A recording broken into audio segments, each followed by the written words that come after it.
Sa krusado mo lang makikita ang pinakamataas at makapangyarihang korona, ang pinakamataas at tunay na dalanginan na bahay ng Diyos, ng Espiritu Santo, at ang hari ng mga hari Apo Monsignor Dr. Rufino S. Magliba.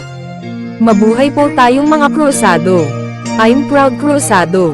Isang mapagpalang araw po sa inyong lahat mga kapatid ko sa pananampalataya.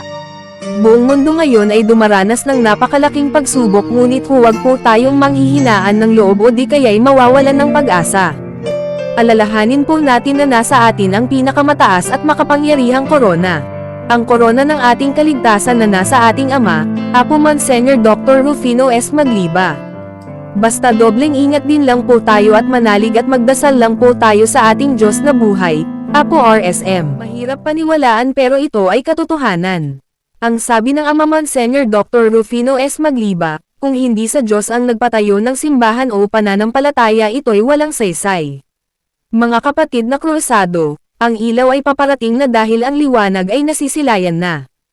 Pinagtatawanan po tayo pero wag po tayong mag-alala dahil kasama po natin ang panahon, saksi po tayo ng banal na spirito. Sino ang tunay na nakakakilala sa ating Panginoong Hesus? Kundi ang mga sumusunod lamang sa Kanya. Ang tunay na nakasunod sa Kanya. Makikilala po tayo ng iba sa pamamagitan ng ating mabubuting gawa, pananalita at sa pamamagitan ng kapangyarihan ng Diyos Espiritu. Marami po ang nagsasabi na sila daw ang totoo, nilalait at pinagtatawanan po tayo dahil sa mga aral at doktrina ng ating Ama na ating tinanggap. Ang gusto ng ating Ama ay magpakumbaba po tayo sa kanila dahil ang pagpapakumbaba ay ito ay isang gawain na mahirap gawin ng iba at karamihan dahil ang pagpapakumbaba ay kamanmangan para sa kanila. Nagpapasalamat kami sa iyo Ama RSM. Inakay mo kami sa tamang direksyon. Nagsilbi itong liwanag sa aming madilim na mundo.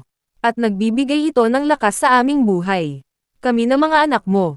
Nangakong paglilingkuran ka o Ama. Ang mga araw ng iyong patnubay. At walang hanggang kapalit ng lahat ng iyong pagmamahal. Salamat o Ama sa iyong kabutihan.